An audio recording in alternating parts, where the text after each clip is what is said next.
예수님이 태어나시기 약 600년 전, 우리가 지금 중동이라고 불리우는 서아시아 지역에 커다란 혼란이 진행되고 있었습니다. 세계 4대 문명이라고 이야기되고 있는 이스라엘을 중심으로 그 위쪽에는 메소포타미아 문명이 자리하고 있었고요, 아래쪽에는 이집트 문명이 자리하고 있었습니다. 이 두 문명 사이에 충돌이 일어나고 있는 그러한 상황이었습니다.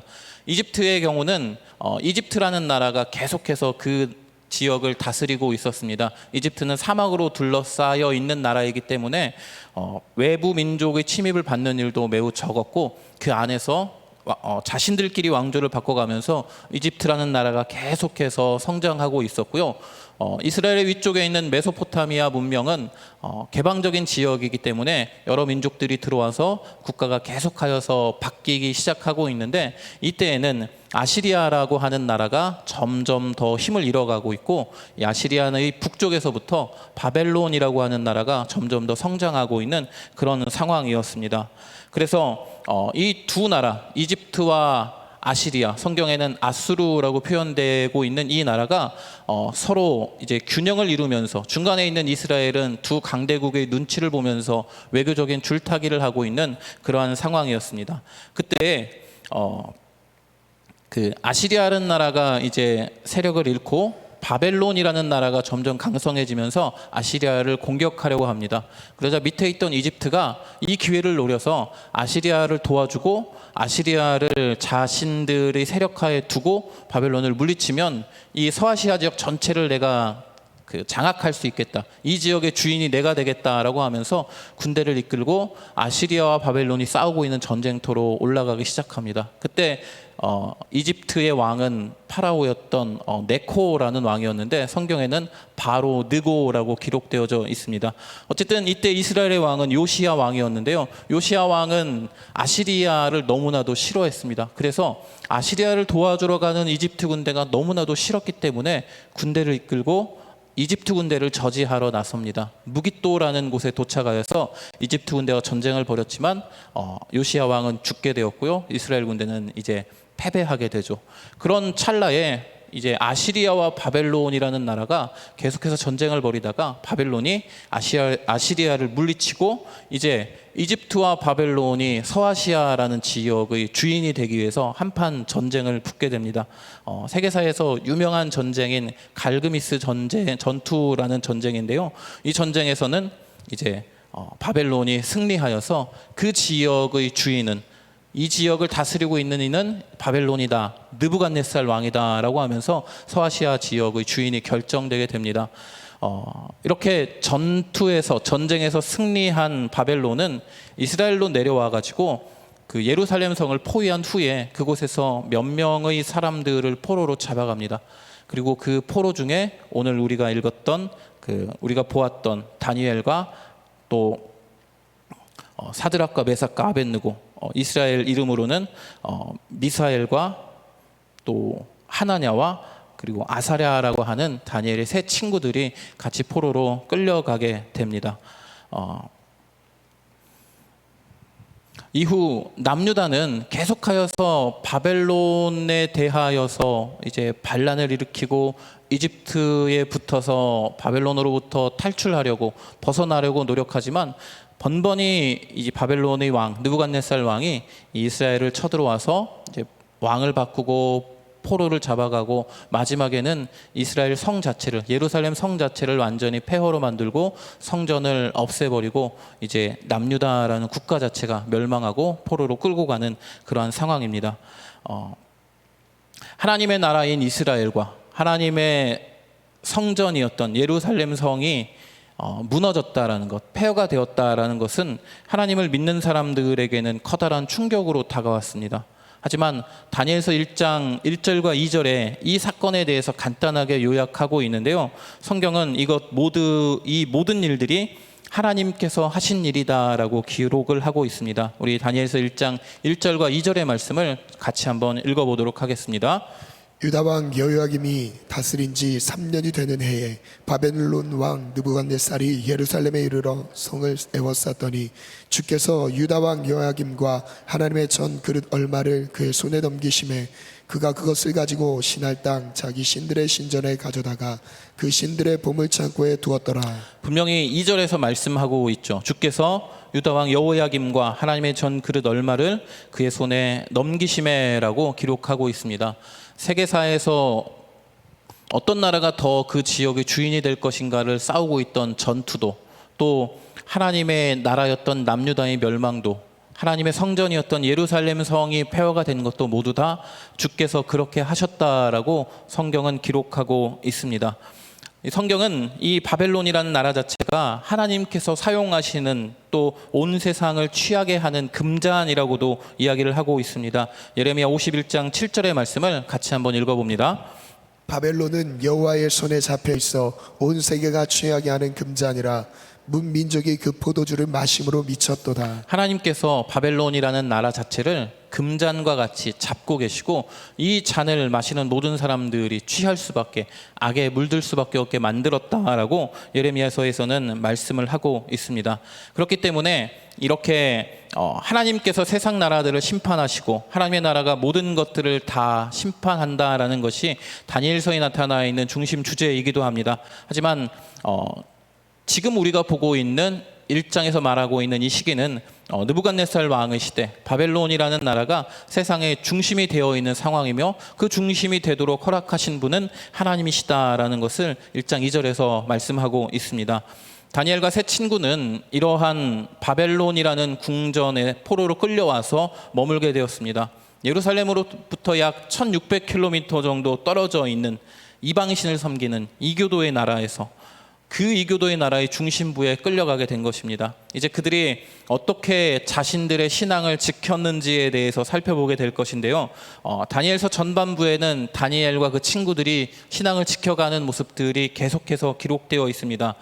아시다시피 왕의 음식을 거부하는, 오늘 함께 읽으셨던 이야기, 또 풀무불에 들어가는, 금신상에 절하지 않고 다니엘의 친구들이 풀무불에 들어가는 이야기, 또 기도하는 것을 멈추지 않아서 사자굴에 끌려 들어가는 그런 이야기들이 다니엘서의 앞부분에 기록되어 있습니다. 모든 이야기들을 통해서 다니엘과 친구들은 하나님의 은혜를 받아서 누리게 됩니다. 성경 전체를 찾아봐도 이보다 더 신기하고 놀라운 이야기가 몇몇 없는 것 같이 하나님께서 매 순간순간마다 다니엘과 그의 친구들을 보호하시고 인도하시는 모습들을 볼 수 있습니다. 그래서 그들이 이 하나님의 인도와 보호를 받는 그 순간순간마다 다니엘과 친구들이 빛나고 있다라고 이제 12장 3절에서는 이야기를 하고 있는데요. 그래서 어린이부 수련회에서는 이 다니엘의 이야기를 중심으로 말씀을 전하고자 합니다. 그래서 주제를 샤이닝 스타라고 정했는데, 처음에 이 주제를 정할까 말까 고민이 많았습니다. 상당히 막 부끄럽기도 하고 막 좀 오글거리는 그러한 그 주제인데, 시간이 지나면서 계속해서 말하다 보니까 이제는 낯빛이 변하지 않고 그냥 샤이닝 스타라고 말할 수 있게 되었습니다. 지금도 조금 이제 부끄럽기는 한데, 어쨌든 이 다니엘과 친구들이 하나님의 은혜를 받아서 빛나는 그 순간들을 우리 아이들과 함께 살펴볼 것이고요. 오늘은 성도님들과 함께 그 첫 번째 왕의 음식을 거부하는 그 이야기들을 같이 한번 먼저 살펴보도록 하겠습니다. 다니엘과 친구들에게 찾아온 위기는 우상에게 바쳐진 음식, 성경에는 왕의 음식이라고 표현하고 있는데요. 이 음식을 먹는 것뿐만이 아니었습니다. 4절과 5절 그리고 7절의 말씀을 보면 다니엘과 친구들은 갈대아 사람들의 학문과 언어를 배워야만 했습니다. 그리고 5절에서는 왕의 음식과 포도주를 먹어야만 했고요. 그리고 7절에서는 그들의 이름을 바빌론의 이름으로 바꿔야만 하는 그러한 상황을, 그러한 위기를 당하기도 합니다. 세 가지였습니다. 갈대아 사람의 바빌론의 학문과 사상을 배우는 것, 그리고 왕의 음식과 포도주를 먹어야 하는 것, 이름을 바벨론식으로 바꿔야 하는 것, 이 세 가지의 위기를 당하게 되었는데요. 이 중에서 다니엘과 친구들은 음식과 포도주로 자신을 더럽히지 않겠다라고만 결심을 하고 있습니다. 1장 8절의 말씀을 같이 보겠습니다. 다니엘은 뜻을 정하여 왕의 음식과 그가 마시는 포도주로 자기를 더럽히지 아니하리라 하고 자기를 더럽히지 아니하도록 환관장에게 구하니. 다른 두 가지의 강요, 바벨론의 학문과 사상을 배우는 것, 또 이름을 바꾸는 것, 이 두 가지가 훨씬 더 음식을 거부한 것보다는 다니엘과 친구들에게 중요한 일이 아닐까라고 생각될 수도 있는데, 일단 다니엘과 친구들은 왕의 음식을 거부하는 것만을 선택합니다. 다니엘들은 이교도들의 하나님을 믿지 않는 사람들의 학문과 사상과 언어를 배우게 되었습니다. 이 바빌론의 신은 마르둑이라는 우상이었고 또 이 하나의 신만 섬기는 것이 아니라 여러 가지 신을 섬기는 다신교 사회였기 때문에 다양한 신에 대한 내용들을 배우게 되었을 것입니다.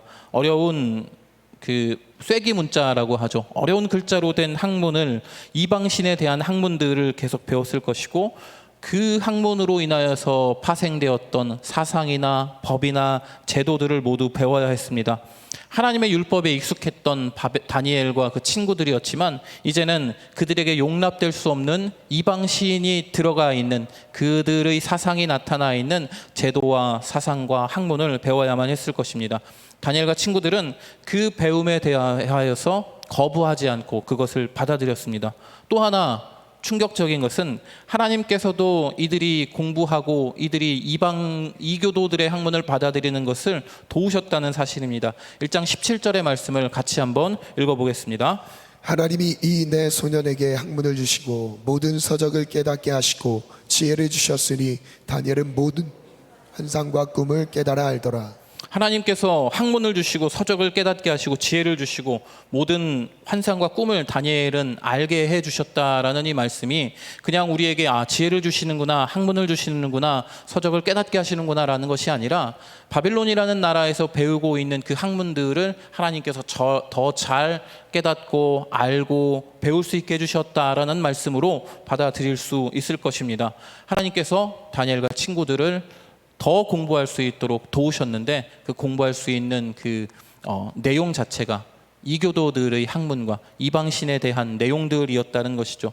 또한 다니엘과 친구들은 자신들의 이름을 바꿔야만 하는 상황에도 처하게 됩니다. 자신들의 이름을 사드락과 메삭과 아벳느고라고 바꿨습니다. 다니엘이라는 이름의 뜻은 하나님께서 심판하신다. 또 나머지 세 친구들의 이름은 하나님과 관련된 하나님은 은혜로우시다, 하나님께서 도우신다 이러한 내용들의 이름이었는데 바벨론식으로 이름을 바꾸게 됩니다. 다니엘의 이름이었던 벨드사살이라는 이름이 뜻이 어떤 것인지 정확하게 알 수는 없지만 벨이라는 단어 자체는 바벨론의 신 중에 한 명을 뜻한다고 합니다. 그리고 다니엘의 친구 중에 한 명인 아벳느고라는 그 이름 안에도 느고라고 하는 바벨론의 신의 이름이 들어 있습니다. 그 자세한 내용은 알 수 없지만 이름 자체에 이방 신의 이름이 들어가는 것을 다니엘과 친구들은 허용했던 것이죠.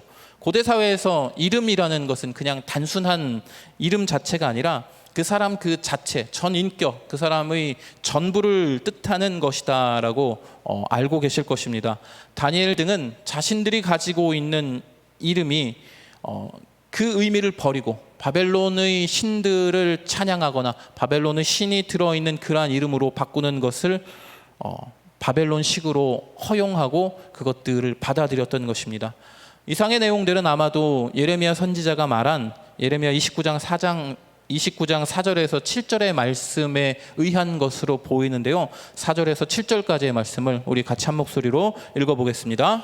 만군의 여호와 이스라엘의 하나님께서 예루살렘에서 바벨론으로 사로잡혀가게 한 모든 포로에게 이와 같이 말씀하시니라. 너희는 집을 짓고 거기에 살며 텃밭을 만들고 그 열매를 먹으라. 아내를 맞이하여 자녀를 낳으며 너희 아들이 아내를 맞이하며 너희 딸이 남편을 맞아 그들로 자녀를 낳게 하여 너희가 거기에서 번성하고 줄어들지 아니하게 하라. 너희는 내가 사로잡혀 가게 한 그 성읍의 평안을 구하고 그를 위하여 여호와께 기도하라. 이는 그 성읍이 평안함으로 너희도 평안할 것임이라. 이러한 예레미야 선지자 예언을 알고 있었기 때문에 그곳에서 학문을 배우고 그곳에 이름을 사용한 것으로도 볼 수 있을 듯합니다. 하지만 다니엘과 친구들은 여러 가지 자신들에게 강요되었던 신앙을 지키지 못할 수 있는 그런 상황 중에서 한 가지만을 선택하고 있습니다. 왕의 음식을 거부하는 모습을 보였는데요. 왜 학문과 사상은 배우고 이름은 바꿨을지라도 왕의 음식만은 거부했을까요? 일반적으로 우리는 이 왕의 음식은 부정하기 때문에라고 알고 있습니다. 레위기의 율법에 따라서 우상에게 제사된 음식을 먹을 수 없다라고 그렇게 알고 있죠. 그래서 다니엘과 친구들은 유대인으로서 하나님의 백성으로서 자신들은 음식에 대한 부분만은 꼭 지킬 것이다라고 결단한 것으로도 볼 수 있습니다. 이는 다니엘과 친구들이 세웠던 하나의 신앙의 기준이라고 볼 수 있을 것입니다. 나는 이교도의 땅에서 이교도들과 함께 살아가고 있지만 그들의 문화와 언어와 사상과 이름을 바꾸는 것, 이것까지는 내가 허용할 수 있겠지만 음식과 관련하여서 정결함만은 지킬 것이다 라고 스스로 결단한 것으로도 볼 수 있습니다. 그렇게 함으로써 나는 하나님을 믿는 사람으로서의 나의 정체성을 지켜나가겠다라고, 내가 하나님 믿는 사람으로서의 모습을 다른 이들에게 어떻게 보여줄 것인가, 왕의 음식을 거부하는 이것으로 보여주겠다라고 스스로 신앙의 기준을 정한 것으로 볼 수 있을 것입니다. 또 다른 이유도 있습니다. 일반적으로 왕의 음식을 먹는다라는 것은 그 사람이 준 음식을 먹는 것, 음식을 내려준 사람에게 전적인 의존과 충성을 맹세하는 행위라고 합니다. 특별히 바벨론 왕 느부갓네살 왕이 내려준 음식을 먹는 행위가 왕에 대한 전적인 의존, 왕에 대한 충성을 의미하는 것이기 때문에 나는 그렇게 할 수 없다. 왕을 내가 섬기기는 하지만 나의 우선순위는 하나님이시다라고 다니엘과 친구들은 결정하고 왕의 음식을 거부한 것으로 여긴다라고 이야기하기도 합니다. 어쨌든 다니엘과 친구들은 이미 바벨론이라는 나라와 느부갓네살 왕을 섬기기로 결심한 상태입니다. 자신들이 공부한 학문과 지혜를 사용하여서 바벨론을 위해서 일하고 봉사하기로 작정을 한 상황이었죠. 하지만 그들의 궁극적인 충성은 오직 하나님께만 드리겠다라고 다짐한 후에 왕의 음식을 거부하였다라는 것입니다. 다니엘과 친구들은 바벨론을 섬길 것이지만 하나님 아래에서 바벨론을 섬기려 했던 것입니다. 더 높은 우선순위를 설정해 놓고 하나님께서 최고의 우선순위다라고 이 다니엘과 친구들은 결정을 한 후에 하나님께 대한 충성을 우선적으로 선택하고 그 후에 바벨론과 느부갓네살 왕에 대한 충성을 자리하게 만든 것은 아닌가라고 생각할 수 있습니다. 이렇게 자신들의 신앙의 기준을 결정한 다니엘과 친구들은 이 기준을 정한 후에 이 기준을 지켜나가야겠죠. 그 지켜나가는 모습도 매우 인상적입니다. 다니엘과 친구들은 자신들의 입장을 환관장이었던 아스부나스에게 말합니다. 8절과 9절의 말씀을 우리 한 번 더 읽어보도록 하겠습니다. 다니엘은 뜻을 정하여 왕의 음식과 그가 마시는 포도주로 자기를 더럽히지 아니하리라 하고 자기를 더럽히지 아니하도록 환관장에게 구하니 하나님이 다니엘과 하여금 환관장에게 은혜와 긍휼을 얻게 하신지라. 아멘. 다니엘이 선택할 수 있는 방법은 몇 가지가 있었을 것입니다. 성경에 기록된 것과 같이 정중하게 환관장에게 자신의 뜻을 알리고, 그리고 12절과 13절에 기록된 내용과 같이 열흘 동안 우리를 시험해 보십시오라고 말할 수 있었을 것입니다. 아니면 다른 방법도 있죠. 강경하게 대응할 수도 있었을 것입니다. 나는 절대 그 음식을 먹지 않겠습니다라고 죽음을 불사하고 저항할 수도 있었을 것입니다. 다니엘과 친구들이 죽음을 두려워하지 않았다라는 것은 그 이후에 풀무불 이야기, 또 사자굴에 던져지는 이야기들을 통해서 우리는 알 수 있습니다. 그러므로 이 다니엘과 친구들은 공격적인 또는 호전적이라고 표현해야 될까요? 이러한 방식을 선택한 것이 아니라 조금은 더 지혜롭고 따뜻한 방법으로 자신의 신앙의 기준을 지키고자 환관장이었던 아스부나스에게 정중하게 이야기를 합니다.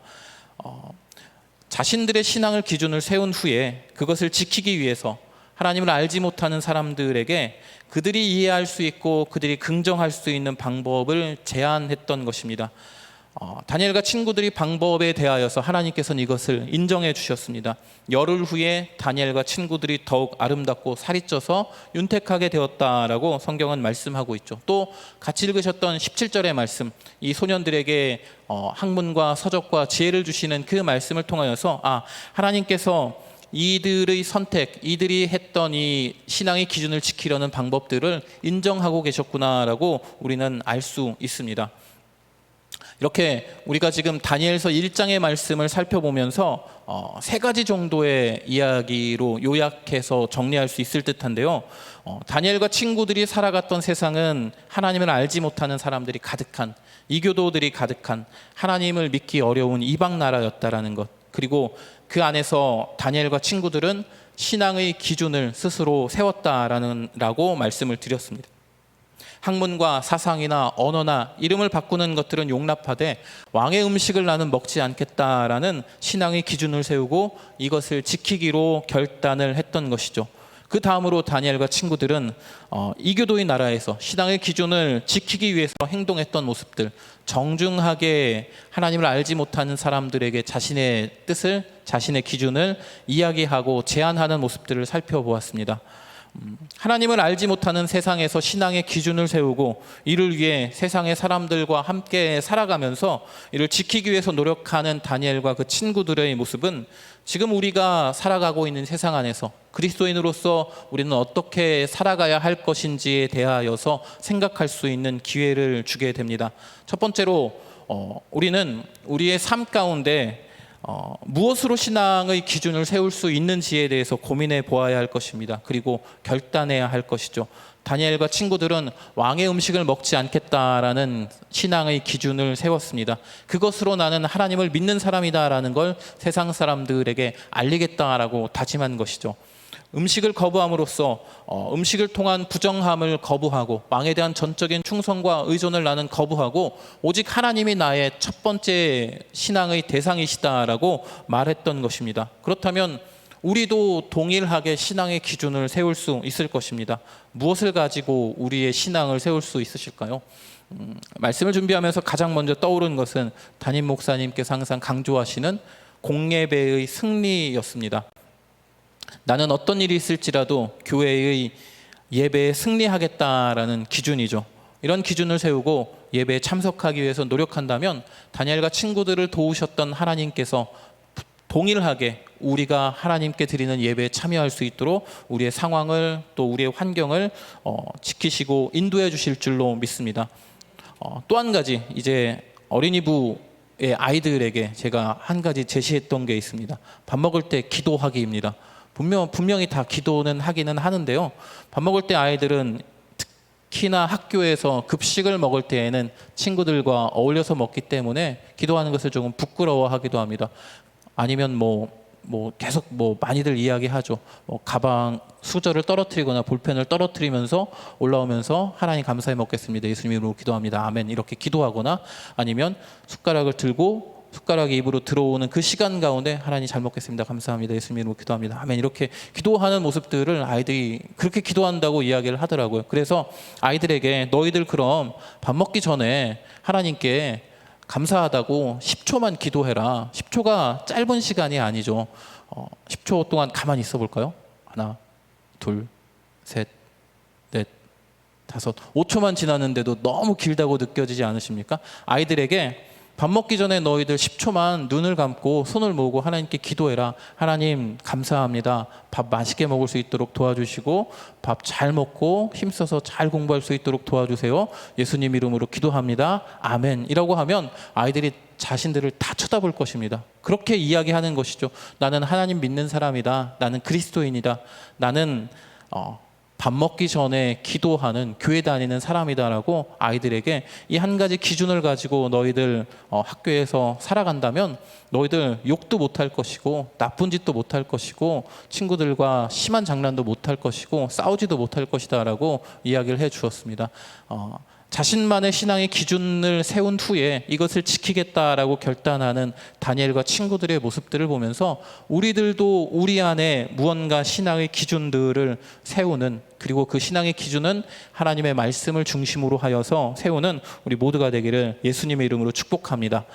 자신만의 신앙의 기준을 세우는 것 이후에 두 번째는 이 기준을 지키는 나의 모습들에 대한 것입니다. 다니엘과 친구들은 어떤 때에는 정중하고 또 지혜롭게 자신들의 신앙을 기준을 지키겠다라고 이야기를 합니다. 또는 어떤 때에는 목숨을 걸고 신앙의 기준을 지켰습니다. 신앙에 대한 자신만의 선을 긋고 그것을 넘어가야 할 때에는 죽음도 각오하는 모습을 보였습니다. 우선적으로 우리는 세상 속에서 하나님을 알지 못하는 세상의 사람들과 함께 살아갑니다. 그들은 모두 우리의 이웃들이며 우리는 그들을 사랑해야 할 의무가 있습니다. 또 그들에게 복음을 전하도록 명령을 받은 상태입니다. 그렇다면 우리의 신앙의 기준을 그들에게 강요하는 것이 아니라 세상의 사람들이 이해할 수 있도록 우리의 기준을 제안하고 설득하는 과정이 필요해 보입니다. 다니엘과 친구들이 환관장이었던 아스부나스에게 제안하는 그러한 모습처럼 말입니다. 많이들 하는 이야기가 주일에 드리는 예배와 직장에서의 업무와 관련된 이야기인데 뭐 자신의 일은 하지 못한 채 주일에만 업무에서 빠지는 모습을 보면 세상 사람들이 그 사람에 대해서 부정적인 인식을 갖게 되겠죠. 그리고 그가 믿는 기독교에 대해서, 하나님에 대해서도 부정적인 인식을 갖게 될 것입니다. 이 모습들을 이제 바꿔본다면 주일의 예배를 위해서 직장을 관리하는 이에게 더 어려운 일들 나에게 주시고 주일에는 내가 예배할 수 있도록 허락해 주십시오라고 제안한다면 다니엘과 친구들이 했던 모습과 조금은 가까운 모습이 아닐까라는 생각이 들게 됩니다. 삶의 다양한 자리에서 이러한 신앙의 기준을 지키기 위한 갈등들이 일어날 수 있습니다. 우리가 알아야 할 것은 먼저는 정중하고 겸손하고 지혜롭고 낮아지는 모습으로 이 갈등의 상황들을 맞이해야 한다는 것. 그렇게 할 때 하나님께서 분명히 은혜를 베풀어 주실 것이다라는 사실입니다. 한간장의 은혜를 입게 하신 하나님께서 또 이 친구들에게 학문과 지혜와 서적을 깨달음으로써 도움을 주신 하나님께서 동일하게 신앙의 기준을, 말씀에 의지한 신앙의 기준을 지킬 수 있도록 도와주실 것입니다. 그러나 이러한 모든 그 시도들을 통해서도 해결되지 않는 신앙의 기준을 지켜야만 하는 상황들이 있다면 다니엘과 친구들이 풀무불에 들어가는 것을 거부하지 않았던 것처럼, 사자굴에 던져지는 것을 감수했던 것처럼 우리 또한 그러한 결단이 필요한 상황이 오게 될 것입니다. 그렇기 때문에 이러한 경우들은 매우 특별한 경우겠죠. 우리에게 찾아오지 않을 확률이 높은 상황이지만 혹시 모르니 하나님께 항상 기도하는 모습들을 보여야 할 것입니다. 하나님, 나는 말씀에 의지하여서 나의 신앙의 기준들을 세웠습니다. 이 기준들을 지켜나가고 이 기준들을 잘 준수할 수 있도록 도와주십시오. 또한 내가 이것을 지키지 못하게 하는 경우가 생길 때에 내 모든 것을 다 걸고서라도 신앙의 기준을 지킬 수 있도록 힘과 용기를 나에게 허락해달라고 평소에 기도하신다면 그러한 갈등의 상황에서도 지혜롭게 잘 넘어가실 수 있을 것입니다. 1장의 맨 마지막 절에는 이렇게 기록되어져 있습니다. 1장 마지막 절 21절의 말씀을 같이 한번 읽습니다. 다니엘은 고레스 왕 원년까지 있으니라. 다니엘이 끌려오고 난 후에 고레스 왕까지의 시간은 약 70여 년입니다. 이 시간이 흐른 상태에서 바벨론에서 바사, 즉 페르시아 제국으로 나라 자체가 바뀌게 되는 상황입니다. 그 나라가 바뀌는 긴 시간 동안 다니엘은 자신의 나라에서 자신에게 주어진 일을 하고 있었습니다. 성경에서 이렇게 이야기하고 있죠. 다니엘은 고레스 왕 원년까지 있으니라라고 기록하고 있습니다. 신앙의 기준을 지키면서 하나님을 알지 못하는 사람들 사이에서 정중하고 겸손한 모습으로 때로는 목숨을 걸고 신앙을 지키려고 했던 다니엘의 모습들을 하나님께서는 지켜주시고 그 다니엘의 삶 가운데 보호하시고 인도해 주셨기 때문에 70년이 넘는 시간 동안에 그곳에서 있을 수 있도록 21절에서 말씀하고 있는 것처럼 고레스 왕 원년까지 있으니라라고 성경은 1장은 매듭을 마무리를 하고 있습니다. 이 시간에 우리 성도님들을 축복하겠습니다. 하나님의 말씀을 바탕으로 한 나의 신앙적인 기준을 소유하는 우리 모두가 되기를 축복합니다. 너무 쉬운 것 말고 조금은 어렵다라고 생각되는 것을 기준으로 정하신 후에 이것이 익숙해지면 조금 더 내가 지키기 어려운 것들로 기준을 삼으신다면 조금씩 하나님께 대한 나의 신앙의 삶이 조금은 위축되지 않고 하나님 앞에 조금 더 당당하게 나설 수 있지 않을까 생각이 됩니다. 또한 우리의 삶의 자리에서 만나는 모든 사람들과 화목한 상태에서 신앙의 기준을 지켜나가시기를 축복합니다. 이를 위해서 나는 더 정중하고 겸손하게 나의 신앙과 기준을 말할 수 있게 될 것이고 그 모든 과정 중에 반드시 하나님께서 주시는 은혜가 우리에게 주어질 것입니다.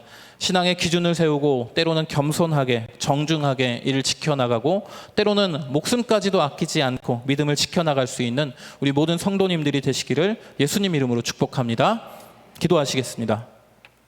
하나님 감사합니다. 다니엘과 친구들의 이야기를 통하여서 하나님의 말씀에 기초한 삶의 신앙적인 기준을 세울 수 있도록 주여 인도하여 주옵소서. 오늘 기도하는 시간들을 통하여서 나는 어떠한 기준을 가지고 세상 사람들에게 믿는 자로서의 모습을 보일 것인지를 고민할 수 있도록 주님 도와주시고, 내가 할 수 있는 것, 하나님의 말씀에 기초한 나의 신앙적인 기준을 세워갈 수 있는 우리 모든 성도님들이 될 수 있도록 주님 인도하여 주옵소서. 하나님 또한 기도합니다. 이 신앙의 기준을 지켜나가는 그 모든 과정 가운데 다니엘과 친구들이 행했던 것처럼 조금은 더 정중하고 세상의 사람들과 함께 할 수 있는, 그들이 이해할 수 있는 일들, 행위들을 할 수 있는 우리들이 될 수 있도록 주여 인도하여 주옵소서. 이렇게 세상의 사람들과 함께 살아가며 신앙의 기준을 지킬 수 있는 우리 모두가 될 수 있도록 주님 인도하시고, 때로는 정중하게 또는 때로는 목숨을 걸고 나의 신앙을 지켜나갈 수 있는 우리 모두가 될 수 있도록 주여 인도하여 주옵소서. 감사드리며 예수님 이름으로 기도합니다. 아멘.